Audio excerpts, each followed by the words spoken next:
Hello students, इससे पहले इस वीडियो से पहले आप लोगों ने सिंगली रेनफोर्स बीम के लिए कुछ रूल्स रेगुलेशंस सीखे हैं। अब आप लोगों को सिंगली में ही 3 अलग अलग कंडीशंस बताई जाएंगी। जैसे आप लोगों ने न्यूट्रल एक्सिस टर्म सीख लिया होगा, और जब न्यूट्रल एक्सिस टर्म मैंने बताया था तो 2 तरीके का न्यूट्रल एक्सिस हमने बताया था, एक क्रिटिकल न्यूट्रल एक्सिस और दूसरा actual neutral axis. Actual neutral axis find out करने के लिए हम लोग उसके दो सिचुएशंस पे उनकी न्यूट्रल एक्सिस की वैल्यूज़ निकालने के लिए सिखाया गया था। पहला तरीका, जब हमें stresses acting on concrete and steel पता है तो हम ट्रायंगल रूल लगाकर actual neutral axis find out कर सकते हैं। इसके अलावा अगर हमें डायमेंशंस दी हो, बीम जो सेक्शन है उसकी डायमेंशंस और AST का क्रॉस सेक्शनल एरिया गिवन है, तो हम कंप्रेशन एरिया का moment about the neutral axis equal to tensile area का मोमेंट अबाउट न्यूट्रल एक्सिस, इस रूल का यूज़ करके actual neutral axis find out करते हैं। अब बात आती है critical neutral axis find out करने की।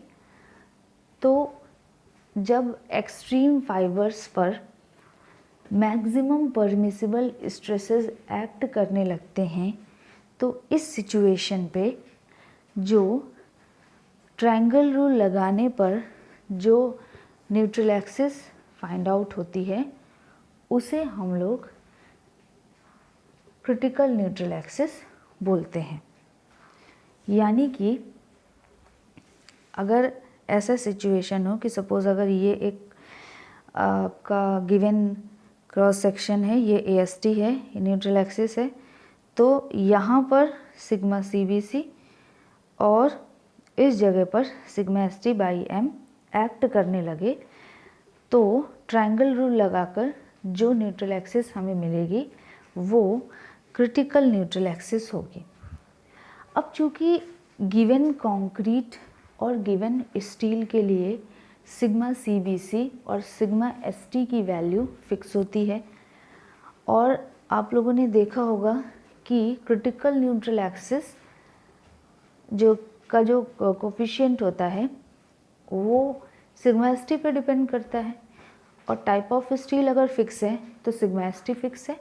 मतलब डेप्थ ऑफ न्यूट्रल एक्सिस, अगर आपका सेक्शन पता है, मतलब D आपको पता है, type of steel type of concrete के लिए एक फिक्स्ड वैल्यू होती है, लेकिन एक्चुअल न्यूट्रल एक्सिस जो होती है वो एक्चुअली में उस समय कितना स्ट्रेस लग रहा है कंक्रीट में यानी सिग्मा C, और स्टील पर कितना स्ट्रेस लग रहा है यानी सिग्मा S पे डिपेंड करती है, जो कि लोडिंग पे डिपेंड है। सिग्मा C और सिग्मा S लोडिंग पे डिपेंड करता है, जबकि सिग्मा CBC और सिग्मा ST ये टाइप ऑफ कंक्रीट और टाइप ऑफ स्टील पे डिपेंड करता है, ये लोडिंग पे डिपेंड नहीं करता है। सिग्मा S की मैक्सिमम वैल्यू सिग्मा ST हो सकती है, सिग्मा C की मैक्सिमम वैल्यू सिग्मा CBC हो सकती है। तो एक्चुअल न्यूट्रल एक्सिस पूरी तरह से सिग्मा C और सिग्मा ST पे डिपेंड करती है। तो यानी एक बात तो क्लियर है कि अगर हम लोडिंग चेंज करते हैं तो क्रिटिकल न्यूट्रल एक्सिस चेंज नहीं होती है, but actual neutral axis change होती जाती है। तो एक बात ये भी क्लियर है कि एक सेक्शन के लिए, एक पर्टिकुलर केस के लिए सिग्मा C और सिग्मा CBC हो सकता है सिग्मा C सिग्मा CBC के बराबर हो या उससे कम हो, और ये भी हो सकता है कि sigma S sigma S T के बराबर हो या फिर उससे कम हो। अब अगर एनालिसिस करें तो ये ज़रा आपको सीखना पड़ेगा। मान लीजिए मैक्सिमम जो ट्रायंगल रूल से वैल्यूज़ हमें मिल सकती हैं, सपोज़ वो है सिग्मा सी बी सी और इधर है sigma S T by M. अब क्या हुआ कि लोडिंग थी ज़ीरो लोडिंग थी तो हमें कोई कंप्रेशन कोई टेंशन नहीं मिला। अब थोड़ी सी लोडिंग हमने बढ़ा दी, सपोज़ 10 किलो न्यूटन की लोडिंग कर दी, तो ट्रायंगल कुछ यहाँ पर सिग्मा सी वैल्यू शो करने लगा कंक्रीट में और स्टील में सिग्मा एस। लोडिंग और बढ़ाई हमने, ये ट्रायंगल और ज़्यादा रेजिस्टेंस देने लगा, ये स्टील भी ज़्यादा देने लगा, और बढ़ाया हमने और ज़्यादा बढ़ गया, इधर भी स्टील ज़्यादा देने लगा। ठीक, तो ये लोडिंग पे डिपेंड करता है। सिग्मा लोडिंग बढ़ाते जाएंगे, सिग्मा सी और सिग्मा एस की वैल्यू जो है वो बढ़ती जाएगी। तो ऐसा पर्टिकुलर केस जिसमें सिग्मा सी कंक्रीट और स्टील दोनों सेम टाइम पे मैक्सिमम वैल्यूज़ को गेन करते हैं, मतलब कि जिस टाइम पे सिग्मा सी अपनी maximum value sigma C B C को अचीव करेगा, सेम उसी टाइम पर सिग्मा एस भी अपनी maximum value sigma S T को अचीव करेगा। अगर ऐसा सेक्शन होता है तो उस सेक्शन को बोलते हैं बैलेंस्ड सेक्शन। लेकिन एक चीज़ और, बैलेंस्ड सेक्शन में क्रिटिकल न्यूट्रल एक्सिस और एक्चुअल न्यूट्रल एक्सिस सेम होते हैं, क्योंकि sigma C equal to sigma C B C और sigma S equal to sigma S T होता है। यानी ये जो सेक्शन आपके सामने दिख रहा है ये। लेकिन अगर मान लीजिए जितना बैलेंस्ड सेक्शन क्रिएट करने के लिए जितना AST यानी रेनफोर्समेंट का जितना क्रॉस सेक्शनल एरिया चाहिए था, हमने किसी सेक्शन में उतना ना प्रोवाइड करके उससे कम प्रोवाइड कर दिया। मतलब कि बैलेंस्ड सेक्शन क्रिएट करने के लिए जितना स्टील हमें चाहिए था हमने उतना स्टील नहीं लगाया, हमने उससे कम स्टील रेनफोर्समेंट में लगाया। अब जितनी रिक्वायरमेंट है अगर उससे कम रेनफोर्समेंट लगाया जाएगा तो सीधी बात है कि रेनफोर्समेंट की वजह से ही फेलियर होगा, क्योंकि जितना आपने नहीं लगाया तो उसी की वजह से फेल हो जाएगा, यानी स्टील की वजह से फेलियर हो जाएगा। अगर इसी को थोड़ा स्ट्रेसेस के टर्म में देखें तो क्या इस चीज़ को कहा जा सकता है कि लोडिंग लगाई, अब चूँकि क्रॉस सेक्शनल एरिया जो है वो कम था, इसलिए स्ट्रेसेस जल्दी से डेवलप हुए और सिग्मा एस टी को अचीव कर गया, क्योंकि क्रॉस सेक्शनल एरिया कम था और गिवन लोडिंग पे ये काम हो गया। लेकिन चूँकि कंक्रीट जितना चाहिए था उतना ही प्रोवाइड किया गया है, तो जिस समय सिग्मा एस टी को अचीव कर रहा था उस समय अभी भी कंक्रीट में स्ट्रेंथ थी और उसमें इतने ज़्यादा स्ट्रेसेस डेवलप नहीं हुए। जितना लोडिंग बियर करना था वो उसने कुछ कम स्ट्रेसेस पे ही बियर कर लिया। मतलब कि सिचुएशन ये हुई कि स्टील तो sigma S T stress develop कर गई, लेकिन कंक्रीट सिग्मा सी स्ट्रेस ही डेवलप कर पाया। अगर इसी चीज़ को कुछ स्ट्रेसेस के टर्म में बोलें तो जब स्टील अपनी मैक्सिमम स्ट्रेस को पहले अचीव कर लेती है इन कंपैरिजन टू कंक्रीट, तो इस तरीके के सेक्शन को हम लोग बोलते हैं अंडर रेनफोर्स सेक्शन। और इस सेक्शन पर जो न्यूट्रल एक्सिस होती है, जो एक्चुअल न्यूट्रल एक्सिस होती है, वो क्रिटिकल न्यूट्रल एक्सिस के ऊपर होती है। ये देखिए, ये है आपकी क्रिटिकल न्यूट्रल एक्सिस और ये है आपकी actual neutral axis. Actual neutral axis critical neutral axis के ऊपर होती है। रीज़न, क्योंकि जितना स्टील चाहिए था बैलेंस सेक्शन बनाने के लिए उससे कम दिया गया है, इसलिए हमारा जो एक्चुअल न्यूट्रल एक्सिस है वो ऊपर साइड शिफ्ट हो गया। ऊपर साइड शिफ्ट हुआ, अभी भी इसमें ट्रायंगल रूल वगैरह सब फॉलो होंगे, लेकिन अब जो एक्चुअल न्यूट्रल एक्सिस है वो क्रिटिकल न्यूट्रल एक्सिस से ऊपर है। अभी हम फिर से इन सेक्शन के बारे में कुछ चीज़ें बताएंगे, लेकिन अभी एक और सेक्शन सीखिए। मान लीजिए बैलेंस सेक्शन बनाने के लिए जितना रेनफोर्समेंट हमें चाहिए था, हमने किसी सेक्शन में उतने रेनफोर्समेंट से ज़्यादा रेनफोर्समेंट प्रोवाइड कर दिया, तब क्या होगा इस सिचुएशन में? फिर से सुनिए, अगर बैलेंस सेक्शन बनाने के लिए जितना रेनफोर्समेंट हमें चाहिए था, हमने उतना रेनफोर्समेंट से ज़्यादा रेनफोर्समेंट दे दिया, तो क्या होगा? क्रॉस सेक्शनल एरिया बहुत ज़्यादा हो जाएगा और गिवन लोडिंग के लिए स्ट्रेसेस जो डेवलप होंगे वो स्टील में कम होंगे। लेकिन कंक्रीट का एरिया तो एज इट इज़ है, तो कंक्रीट स्टील के कंपैरिजन में पहले ही अपने मैक्सिमम स्ट्रेस को अचीव कर लेगी और स्टील उस समय तक अपने मैक्सिमम स्ट्रेस को अचीव नहीं कर पाया होगा। इस तरीके के सेक्शन को हम लोग ओवर रेनफोर्स सेक्शन बोलते हैं।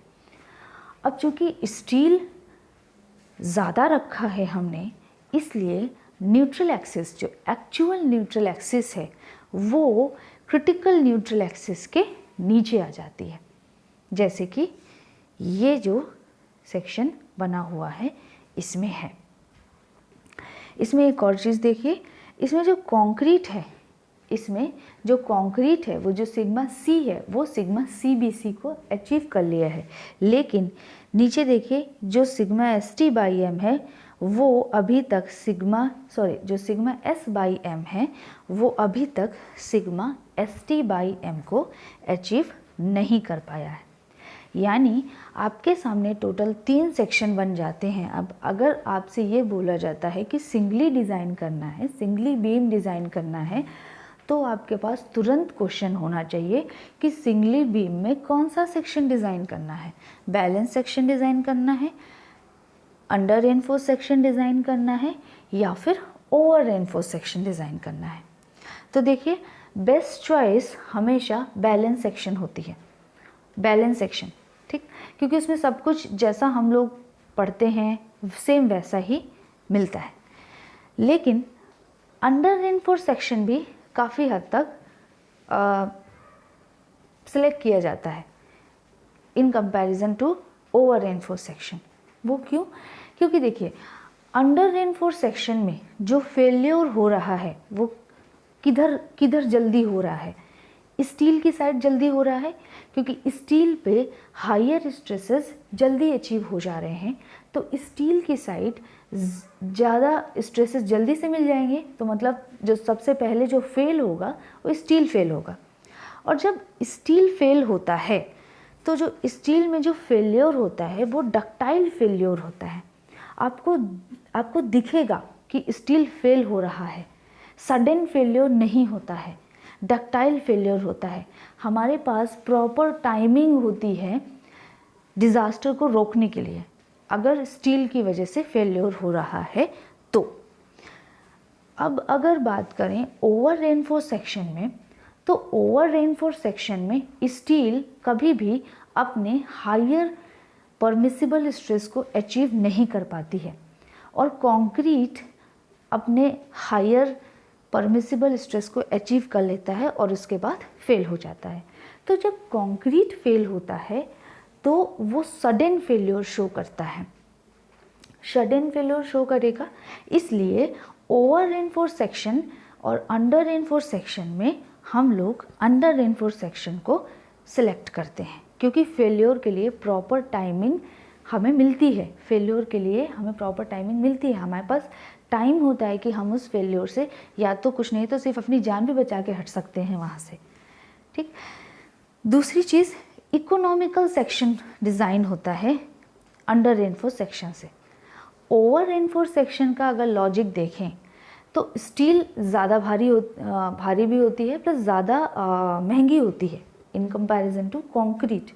तो अननेसेसरी स्टील को ज़्यादा प्रोवाइड करने का क्या मतलब बनता है, जबकि उसी सेक्शन पे स्ट्रेंथ तो कंक्रीट गवर्न कर रहा है। जैसे ही कंक्रीट फेल होगा आपका बीम फेल हो जाएगा। आप एक स्टील रॉड की जगह 50 स्टील रॉड लगा दीजिए, लेकिन जब फेल्योर कंक्रीट के बेस पे ले लिया जा रहा है तो कोई ज़रूरत नहीं बनती है कि हम लोग वहाँ पर ज़्यादा स्टील लगाएं। ये हमारा ओवर रेनफोर्स अंडर रेनफोर्स था। अब देखते हैं कि मोमेंट ऑफ रेजिस्टेंस कैसे और क्या गवर्न करता है मोमेंट ऑफ रेजिस्टेंस। देखिए, बैलेंस सेक्शन पर मोमेंट ऑफ रेजिस्टेंस चाहे आप कंक्रीट की वजह से निकालें, मतलब कि सिग्मा CBC का यूज़ करके निकालें, या फिर आप स्टील का यूज़ करके निकालें, मतलब चाहे compressive force multiplied by lever arm करें या फिर tensile force multiplied by lever arm करें, आपको सेम रिजल्ट मिलेगा बैलेंस सेक्शन में। अंडर रेनफोर्स सेक्शन में देखिए, अंडर रेनफोर्स सेक्शन में चूँकि कंक्रीट अभी भी अपने हायर वैल्यू को अचीव नहीं कर पाता है और उससे पहले ही स्टील की वजह से फेल्योर हो जाता है। स्टील अपने हायर वैल्यू को अचीव कर लेता है जल्दी अंडर रेनफोर्स सेक्शन के केस में। तो खुद ही सोचिए, एक जनरल सा आइडिया देखिए कि कोई पर्सन है, उसमें दो तरीके की स्ट्रेंथ है। एक स्ट्रेंथ उसके सपोज लेफ्ट हैंड साइड की है और एक स्ट्रेंथ उसके राइट हैंड साइड की है। दोनों में से कोई भी जल्दी फेल्योर हो जाए, वही फेल्योर उस पर्सन की स्ट्रेंथ डिसाइड करता है। तो अगर सपोज उसका लेफ्ट हैंड साइड कमज़ोर है तो हम लोग क्या करेंगे, उसकी स्ट्रेंथ को लेफ्ट हैंड साइड बेसिस पे गवर्न करेंगे, डिसाइड करेंगे। सेम उसी तरह जो हमारा अंडर रेनफोर्स सेक्शन होता है उसमें स्टील अपने मैक्सिमम स्ट्रेस को जल्दी अचीव करती है, तो जो मोमेंट रेजिस्टेंस जो प्रोवाइड होता है स्टील के थ्रू और कंक्रीट के थ्रू, तो कंक्रीट के थ्रू ज़्यादा स्ट्रेंथ प्रोड्यूस होती है इन कंपैरिजन टू स्टील। तो स्टील की वजह से फेल्योर होगा अंडर रेनफोर्स सेक्शन में, तो स्टील की वजह से ही मोमेंट ऑफ रेजिस्टेंस गवर्न किया जाएगा। मतलब कि अगर आपको ये पता चलता है कि अंडर रेनफोर्स सेक्शन है, तो जब भी मोमेंट ऑफ रेजिस्टेंस आप निकालेंगे sigma ST multiplied by AST multiplied by lever arm, इसका यूज़ करके निकालेंगे। अब बात आती है ओवर रेनफोर्स सेक्शन की। ओवर रेनफोर्स सेक्शन में रेनफोर्समेंट कभी भी अपने हायर वैल्यू परमिसिबल स्ट्रेसेस को अचीव नहीं कर पाती है और कंक्रीट अचीव कर जाता है, तो कंक्रीट जल्दी फेल हो जाएगा। तो कंक्रीट गवर्न करेगा मोमेंट ऑफ रेजिस्टेंस को। तो कंक्रीट की वजह से सिग्मा CBC की वजह से जो sigma CBC/2 multiplied by B into N into lever arm, वो जो फॉर्मूला यूज़ होता था वही फॉर्मूला अब यहाँ पर यूज़ होगा। ठीक, मतलब कि ओवर रेनफोर्स सेक्शन में मोमेंट ऑफ रेजिस्टेंस का जो फॉर्मूला होगा वो कंक्रीट की वजह से होगा, अंडर रेनफोर्स सेक्शन में स्टील की वजह से होगा, बैलेंस सेक्शन में स्टील और कंक्रीट दोनों में से कोई भी आप ले सकते हैं। हमें कैसे पता चलेगा कि कोई भी सेक्शन बैलेंस सेक्शन है, अंडर रेनफोर्स है या ओवर रेनफोर्स है? बहुत सिंपल सा लॉजिक है। हम क्रिटिकल न्यूट्रल एक्सिस कैलकुलेट करते हैं और एक्चुअल न्यूट्रल एक्सिस कैलकुलेट करते हैं। क्रिटिकल और एक्चुअल इन दोनों का आपस में कंपैरिजन करते हैं। अगर इन दोनों की वैल्यू सेम होती है तो मतलब बैलेंस सेक्शन है। अगर क्रिटिकल न्यूट्रल एक्सिस की वैल्यू ज़्यादा होती है और एक्चुअल न्यूट्रल एक्सिस की डेप्थ जो है वो कम होती है तो अंडर रेनफोर्स सेक्शन है। अगर एक्चुअल न्यूट्रल एक्सिस की डेप्थ ज़्यादा होती है और क्रिटिकल न्यूट्रल एक्सिस की डेप्थ कम होती है तो ये ओवर रेनफोर्स सेक्शन होता है। जितनी भी चीज़ें इससे रिलेटेड थी मैंने आपको बता दी हैं। इसके अलावा जो चीज़ें लिखी हुई हैं उनको आप लोग एक बार देख लीजिए। बैलेंस सेक्शन में जो स्टील प्रोवाइड की जाती है उसे हम लोग बैलेंस्ड स्टील बोलते हैं, और एक्चुअल न्यूट्रल एक्सिस और क्रिटिकल न्यूट्रल एक्सिस दोनों सेम होते हैं। मोमेंट ऑफ रेजिस्टेंस स्टील और कंक्रीट दोनों में से किसी के थ्रू भी कैलकुलेट किया जा सकता है। अंडर रेनफोर्स में सिर्फ कैलकुलेट किया जाता है। अंडर रेनफोर्स में स्टील जो है वो फुली स्ट्रेस्ड हो जाती है, लेकिन कंक्रीट नहीं हो पाता है। इसमें डक्टाइल फेल्योर होता है। इसका मोमेंट सेक्शन के मोमेंट ऑफ रेजिस्टेंस से कम होता है, और ओवर रेनफोर्स सेक्शन के कंपैरिजन में अंडर रेनफोर्स सेक्शन डिजाइनर्स की चॉइस होती है। इसमें सडन फेल्योर होता है, इसलिए ये ज़्यादा पसंद नहीं किया जाता। इसके अलावा स्टील ज़्यादा देने का कुछ लॉजिक समझ में नहीं आता डिज़ाइनर्स को, क्योंकि स्टील ज़्यादा कॉस्टली होती है और फिर भी उसको ज़्यादा लगाया जाए जबकि स्ट्रेंथ में कोई गेन ना हो, तो ये एक बुद्धिमानी वाला काम नहीं है।